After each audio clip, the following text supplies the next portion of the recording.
Saludos, muy buenas tardes, buenas noches o buenos días desde donde me estén escuchando, cuando me estén escuchando. Les saluda el educador Jaén, transmitiendo de aquí en adelante vídeos educativos, informativos para cultura general, público en general o para escolares que tengan que ver con el desarrollo de las ciencias sociales. Aquí transmitiendo el tema número uno o el primer tema que estoy haciendo que lleva por título La teoría de la historia. La teoría de la historia, un capítulo muy interesante en el que vamos a tratar temas relacionados a la parte, digamos, académica, conceptual de la historia. Por ejemplo, definiendo la historia, por ejemplo, cuáles son las fuentes de la historia, las ciencias auxiliares de la historia, la importancia de la historia, la periodización de la historia, que como hace un rato se comentó van a ser de utilidad para los escolares o para toda aquella persona que tenga interés en acrecentar su conocimiento pues académico, cultural, general sobre esta bonita ciencia llamada la historia. Y bueno, pues comenzamos, continuando, vamos a definir cómo se conceptualiza la palabra historia. Bueno, la historia se define pues como una ciencia social que estudia todos los acontecimientos que han transformado, que han hecho cambios en la sociedad. Los antiguos griegos a la historia le conocían como narración. El padre de la historia, por ejemplo, Heródoto de Alicarnaso, en su libro llamado Nueve, el libro de historia universal, hablaba que la historia es como un relato, history, narración. Pero hoy en día se define la historia como una ciencia social, es decir, una ciencia, un conjunto de conocimientos que tiene objeto, tiene método, tiene leyes, social porque está relacionada con todo lo que ha hecho el ser humano a través del paso del tiempo y en grupo. Aquí tenemos algunas ilustraciones que indican, aclaran, dilucidan el tema. Aquí tenemos, por ejemplo, lo que vendría a ser el descubrimiento de América, bueno, del punto de vista europeo. En el costado derecho, lo que vendría a ser la independencia de Perú, ¿no? Del punto de vista de la escuela sanmartiniana de la historia. En la parte inferior tendríamos un acontecimiento más moderno, como tiene que ver con el atentado a las Torres Gemelas, que dio inicio a lo que es la Segunda Guerra del Golfo. Por lo tanto, en lo que es historia, se van a estudiar acontecimientos, se va a debatir acontecimientos que hayan hecho cambios en la historia. ¿Ya? No solamente entonces la historia se circunscribe a una narración de hechos del pasado o a noticias periodísticas. No, se circunscribe más que todo a hechos o acontecimientos que han generado cambios en el desarrollo de la humanidad. Por ejemplo, con la llegada del señor Cristóbal Colón a América, esto genera intercambio de cultura, implica intercambio de conocimientos. En lo que es la independencia de Perú por José de San Martín, debatida por muchos historiadores, obviamente, esto implica un cambio en la organización política en América. En lo que es el atentado a las Torres Gemelas, esto implica, como hace un rato se comentó, el desarrollo de la Guerra del Golfo, la Segunda Guerra del Golfo. Entonces, la historia ya no va a ser sencillamente una narración mera de los hechos, sino que la historia es una ciencia, o sea, un conjunto de conocimientos social, o sea, que trata acontecimientos que el ser humano ha hecho en grupo, pero que hayan transformado, que hayan convertido, que hayan generado un cambio en la sociedad. Ahora bien, la historia tiene fuentes. Vamos a analizar aquí cuáles son las fuentes de la historia. Bueno, las fuentes de la historia se clasifican generalmente en cuatro grupos. Las fuentes orales, las fuentes escritas, las fuentes materiales y las fuentes audiovisuales. ¿Ya? Las fuentes orales son las primeras que vamos a explicar en este momento. Bueno, las fuentes orales son aquellas informaciones que se difunden, se transmiten de boca a oído. No es de boca a boca, es de boca a oído. Obviamente de forma hablada. Por ejemplo, aquí tenemos los mitos. Aquí se ha ilustrado, se ha pretendido ilustrar el mito de Zeus, que como todos sabemos es un mito creado por la cultura helénica o cultura griega.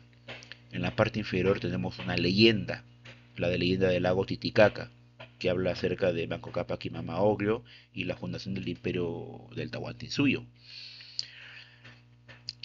Entonces, toda aquella información que se transmite de manera hablada llega a ser una fuente del tipo oral.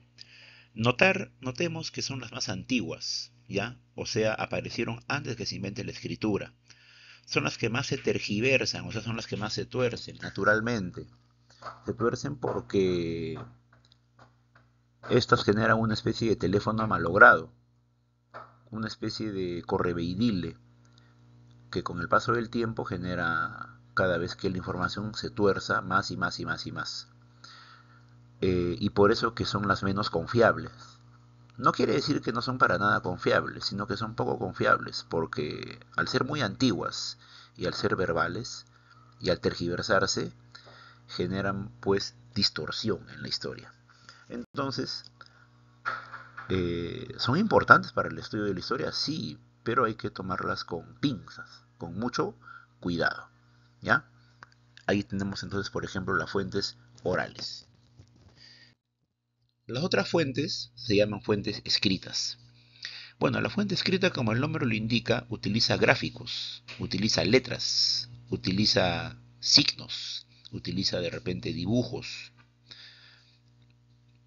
Y esto está plasmado sobre una pared, puede ser sobre papel, puede ser sobre arcilla, puede ser mediante la mano o mediante una imprenta.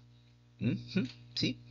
Todos sabemos que la imprenta fue inventada por los chinos y más adelante, ya para el siglo XV, Gutenberg inventó la imprenta de tipo móvil o tipos móviles. ¿Sí? Tenemos en la parte de la derecha de la presentación algunas fuentes escritas que implican lo que acabo de comentarles: letras, símbolos, sobre papel, sobre piedra, que transmiten información, ¿no? Tenemos aquí un periódico, por ejemplo, ¿no? El Comercio dice ahí. Tenemos una crónica que lo hizo el señor Guamán Poma de Ayala. Tenemos aquí otra representación gráfica en una piedra. Aquí en la parte inferior tenemos una escritura en pergamino, entre otros.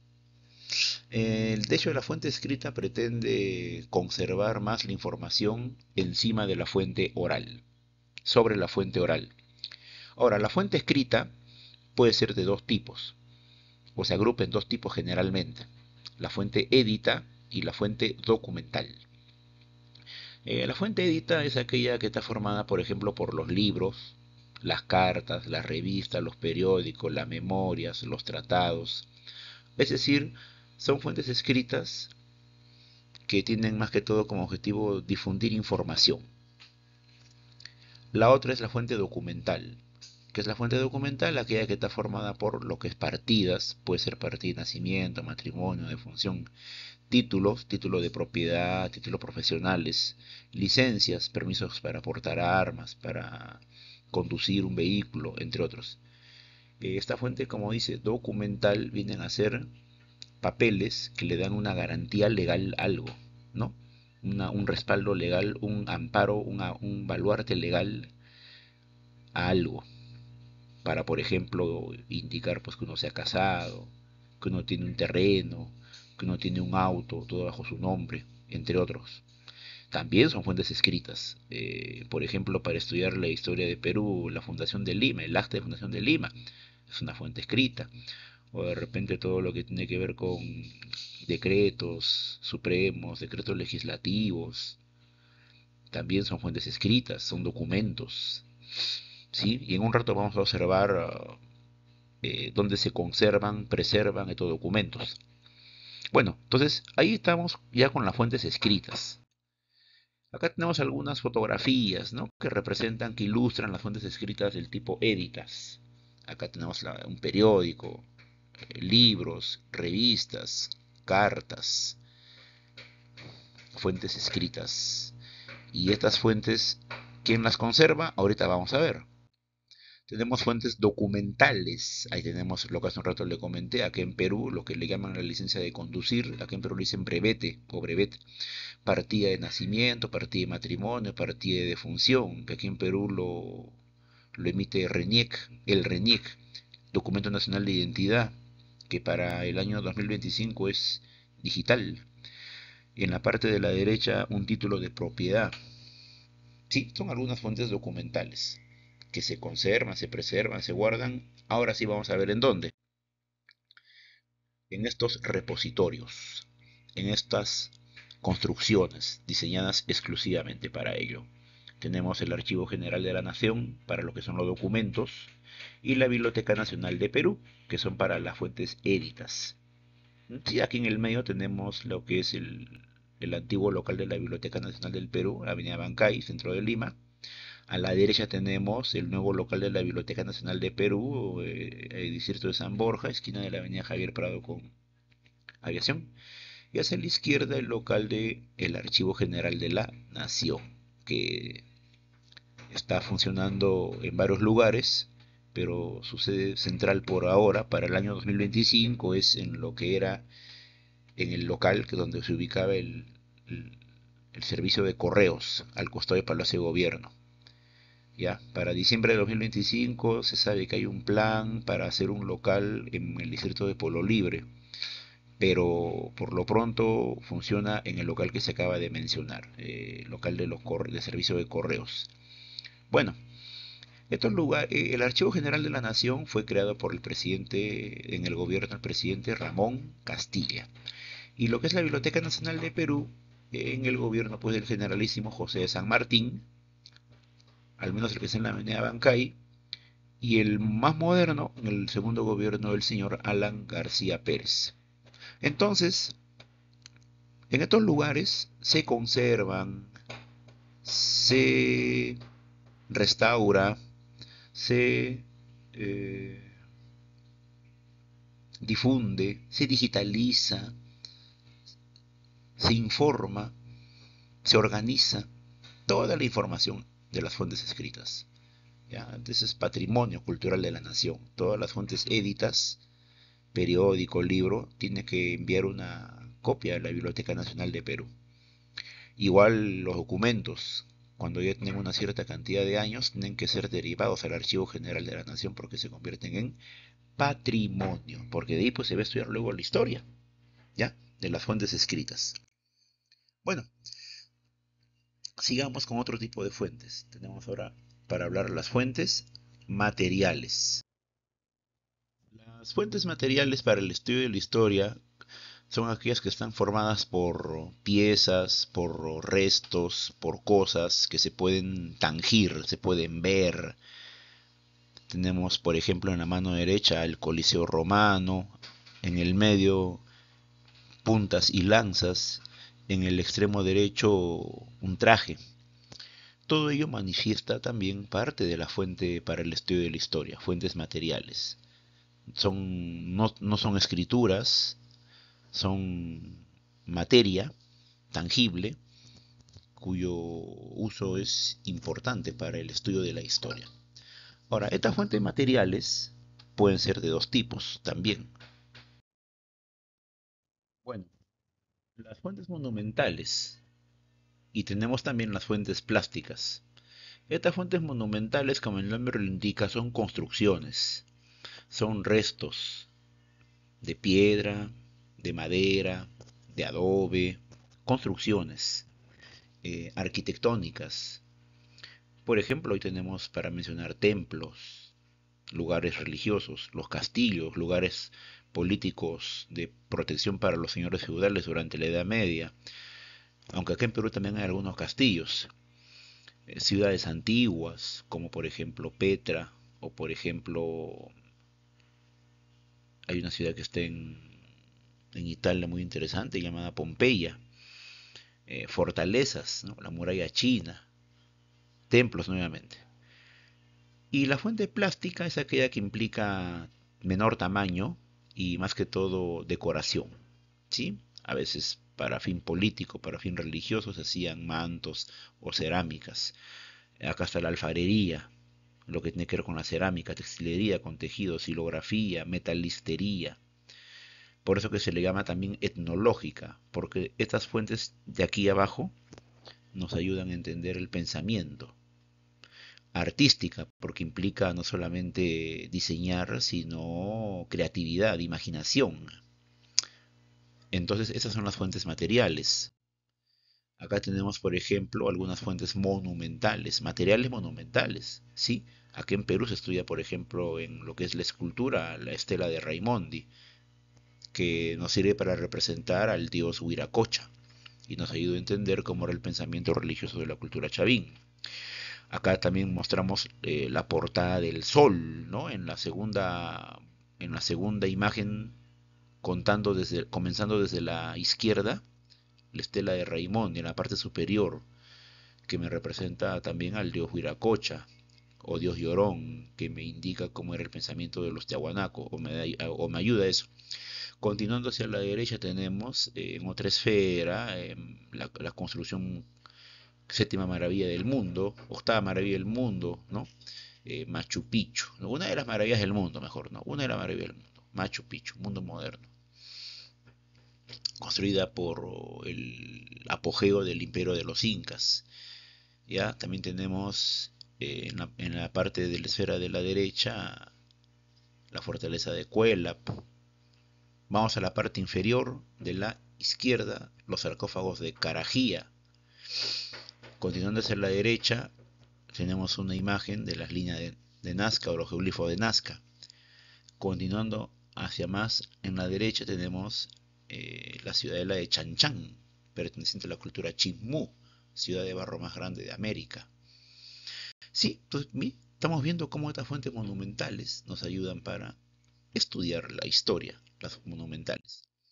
Ahora, hablando de las plásticas, también, como hace un rato le dijimos, acá están las cerámicas de la cultura chavín, el haz estribo, y acá tenemos un urpu inca, o aríbalo también le llaman, un quipu, lo que tiene que ver con la administración incásica, o de los wari también. Acá tenemos un ceramio de la cultura paracas. Observes el tipo de asa, el animal que representan. Vamos a la parte inferior izquierda, tenemos textiles de la cultura paracas, uno de los mejores de todo el mundo andino antiguo. En la parte del medio tenemos un cráneo agujereado que se conoce como trepanación craneana, que los paracas lo hacían con objetivos mágicos brujeriles. Vamos a la parte derecha inferior, tenemos un ceramio de la cultura Wari, con sus representaciones tridimensionales. Sí, eso es fuente material del tipo plástico. Ahora bien, cuarto tipo de fuentes son unas fuentes más modernas, conocidas como fuentes audiovisuales. Como el nombre lo indica, está formada por videos, eh, audios, fotografías, que me sirven para también recrear directamente muchos hechos históricos. También sirven para la enseñanza, lógicamente. Pero ahorita estamos abocándonos a la historia. Uno cuando quiere enseñar la historia puede valerse, por ejemplo, de grabaciones. Aquí en Perú, por ejemplo, tenemos grabaciones del presidente Belaúnde en este material de la parte inferior derecha, llamado vinilo, o de, o de Juan Velasco Alvarado, presidente de Perú. Entonces, estas fuentes se convierten en material para la enseñanza de la historia, pero también para estudiar, para investigar la historia. Eh, tenemos películas, por ejemplo, para estudiar el siglo XX. Usted puede observar películas de la Primera Guerra, Segunda Guerra Mundial, hechas en rollos de 8 o 16 milímetros. Tenemos las fotografías, cámara fotográfica, mejor dicho, con su fotografía, las cintas de VHS, cinta Betamax, los discos láseres, DVDs, cassettes. Eso también es una fuente muy importante para el estudio de la historia el día de hoy. Entonces, de esa manera estamos observando, en teoría de la historia, las fuentes para el estudio de esa misma. Ahora bien,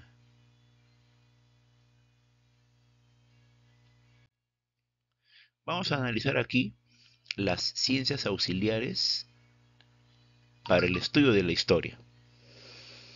¿A qué se le viene a llamar ciencia auxiliar para el estudio de la historia?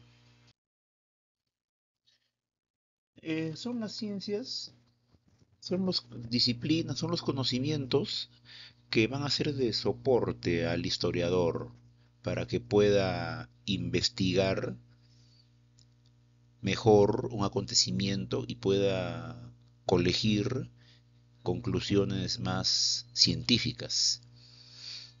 ¿Ya? Recuerde que la ciencia es una sola, sino que se divide para la especialización.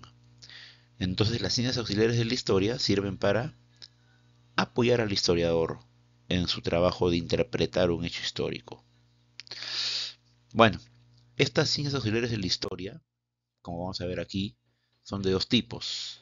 Están las ciencias concurrentes y más adelante vamos a estudiar las ciencias cooperativas. Comencemos con las ciencias concurrentes. ¿Cuáles son las concurrentes? Tenemos ahí la geografía, la arqueología, la paleontología, la antropología, la sociología y la economía, pues. Vamos a poner el ejemplo de la cultura chavín, una cultura muy conocida aquí en Perú. ¿Cómo la geografía va a ayudar a la cultura, a estudiar a la cultura chavín? Bueno, pues va a ayudar explicándome en dónde apareció la cultura chavín, que como todos sabemos fue, en un rato les digo, cuando lleguemos a la siguiente PPT, ¿no? Pero la geografía me ayuda en eso. ¿Dónde apareció la cultura chavín? Todo hecho histórico ha tenido algún lugar, ha tenido algún espacio en donde se ha realizado. La arqueología, ¿para qué me va a servir? Para estudiar cómo eran las construcciones. En este caso de la cultura que le he puesto de ejemplo, la cultura chavín. La paleontología me va a estudiar organismos que ya no existen, los restos fósiles. En el caso de Perú hay muchos animales y vegetales que ya se han extinto. La antropología me va a estudiar la cultura. ¿Y qué es la cultura? Todo lo que el ser humano ha creado para poder satisfacer alguna necesidad, ya sea textilería, orfebrería, arquitectura. Antropología. La sociología. Dentro de la sociología vamos a estudiar cómo era el comportamiento social. En este caso sería de la cultura chimú. Ahorita lo vamos a ver en las presentaciones. Economía, disciplina que analiza métodos de producción en las sociedades, cómo produce una sociedad para alimentarse. Bueno, vamos a las ilustraciones, ¿no? Ciencias concurrentes, decíamos. Acá, por ejemplo, esto vendría a ser el estudio de la antropología. Cultura chavín me ha creado varias cerámicas. Arqueología, construcciones de la cultura chavín. Sociología, cultura chavín tenía clases sociales, sacerdotes en la clase alta, los artesanos en la clase media, los campesinos en la clase popular o baja. Aquí en la parte inferior de izquierda, economía, los chavín se dedicaban a la agricultura. En la parte del medio inferior tenemos geografía, la ubicación. Estuvo ubicada, ahora le respondo la pregunta que quedó pendiente, en la Sierra Central y Norte, y también Costa Central y Norte de Perú. Claro, su centro eje fue el Callejón de Conchucos, en Ancash. A la parte de la inferior derecha, a la parte inferior de la derecha tenemos paleontología, animales o plantas que ya no existen. En este caso se habla de la megafauna. Si uno abre bien los ojitos, puede observar algún gliptodonte o armadillo gigante, megaterio o perezoso gigante. Tenemos por ahí un mamut también, entre otros. ¿Ya? Entonces, señores, señoritas, los que me estén escuchando, las ciencias concurrentes sirven para ese tipo de apoyo a la historia. Pero hay otro grupo, dijimos, las ciencias cooperativas. Estas ciencias cooperativas son las que voy a mencionar. Cronología, heráldica, numismática, paleografía, esfragística o sigilografía y por último la filatelia. También apoyan, sí, son importantes, lógicamente, son auxiliares. El caso de la cronología me sirve para periodizar, para hacer líneas de tiempo. Todo suceso histórico ha ocurrido en algún momento. Ahí en la parte de las esferas, en la parte superior, la segunda, contando desde la derecha, izquierda que diga, tenemos una línea de tiempo colorizada con los años 2014, 2015, 2016. Esa es cronología. O cuando uno dice de repente antes de Cristo y después de Cristo. Esa es cronología. Estudiar los hechos por fechas, por años o por décadas, según el criterio del historiador o la historiadora. Sí, ahí está la cronología. El señor Herodoto decía de la geografía y de la cronología, decía son los ojos y oídos de la historia, ¿ya? Porque son lo básico de un hecho histórico, la geografía y la cronología. Porque la geografía me estudia el lugar, cronología, el tiempo. Inclusive existe la cronología comparada, ¿no? O la cronología, o también llamado sincretismo. Más le dicen comparada, en la cual se estudia los hechos haciendo parangones.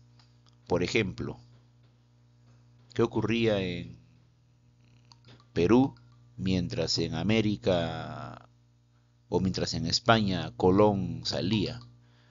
¿O qué ocurría en Perú mientras en España mientras en Europa se daba la Segunda Guerra Mundial? Estoy comparando, ¿sí? Entonces la cronología es importantísima para eso, para hacer historias comparativas, para hacer líneas de tiempo. O por ejemplo, mientras estaba la cultura mochica, ¿qué estaba ocurriendo con la cultura nazca? ¿Ya existía? ¿Qué ocurría con la cultura wari? A veces uno estudia las culturas por separado y da la impresión que una cultura hubiera aparecido luego de otra, pero no, o sea, mientras existió Chavín también estuvo Paracas y también estuvo un poco Nazca y un poco Mochica. Entonces, eso nos ayuda a entenderlo bien la cronología.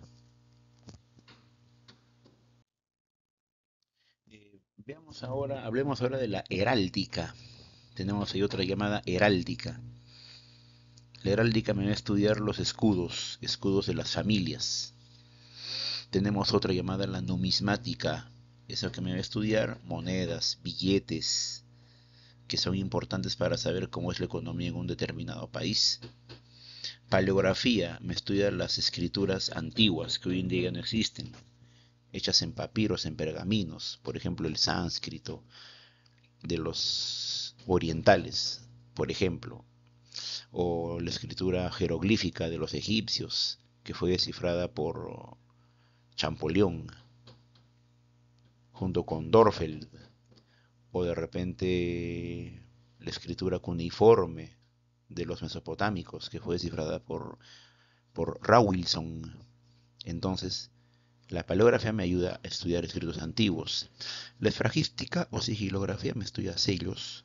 Y la filatelia, los sellos de las cartas, ¿sí? Los sellos postales. Entonces, todo eso que hemos visto aquí vienen a ser las ciencias cooperativas. Pues. A lo actuado, a lo comentado, vamos a ver que la historia entonces es importante, por supuesto, ¿no? Hay varias importancias de la historia. Una de ellas que adquiere conciencia de responsabilidad. Como decía Cicerón, la historia es maestra de la vida. Uno puede aprender mucho de la historia para no repetirla o para saber qué ocurrirá si hago determinada acción. Dice que nos permite conocer la verdad de los hechos ocurridos en el pasado. Claro, porque la historia es una ciencia y utiliza métodos y técnicas. También nos permite tener conciencia del presente. Claro, hay un refrán que dice, pueblo que no conoce su historia está condenado a repetirlo. Nos incentiva a tener un juicio crítico. También eso es cierto, debido a que cuando un hecho histórico uno lo va estudiando, uno puede sacar cuál es lo positivo o lo negativo de una manera de actuar o de gobernar. Nos da perspectivas para construir un mundo mejor. De hecho, La historia es como una maestra, como hace un rato se le mencionó, y de lo que uno aprende puede pues corregir los errores. Entonces ahí tenemos algunas importancias de la historia. La historia también se periodiza. Algunos dicen periodificación, pero más correcto es decir periodización de la historia. Hace un rato le estábamos hablando de la línea de tiempo, que acá tenemos una línea de tiempo en la parte derecha del dibujo de la presentación. Bueno, la historia universal se periodiza de muchas formas, ¿ya? El criterio más manido es el del señor Cristóbal Keller, también llamado Celarius, su sobrenombre. Este señor periodizó la historia en cuatro etapas. Bueno, originalmente fueron tres. Si usted observa bien la presentación, tenemos la Edad Moderna, llamada por él moderna porque él vivía en esa época. La Edad Antigua, llamada por él la Antigua porque había sido una etapa de imperios que ya no existían. Y la Edad Media sencillamente porque era una edad como de tránsito entre la antigua y la moderna. Él hablaba de tres edades, pues por eso, la antigua, la media y la moderna. Y bueno, tras su deceso, otros historiadores le han agregado una cuarta etapa llamada la etapa o edad contemporánea. Acá hablan de la prehistoria, pero no vamos ahorita a abocarnos a esto porque eso ya será materia de otro tema. Hablando de la edad antigua, según Keller, comienza con la aparición de la escritura, ¿ya?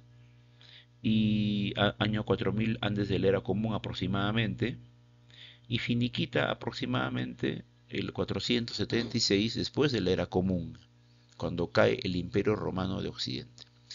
Como hace un rato se comentó, la edad antigua es la edad de los grandes imperios: Egipto, Grecia, hebreos, Medo-Persia, la China, la India, más que todo en Europa y Asia. Este criterio de Keller es europeo, asiático, oriental, no toma en cuenta mucho a la historia americana. El 476, el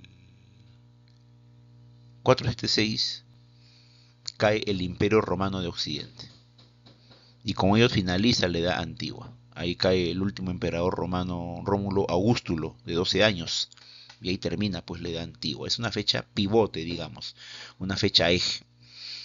La Edad Media duraría más o menos 10 siglos, 1000 años.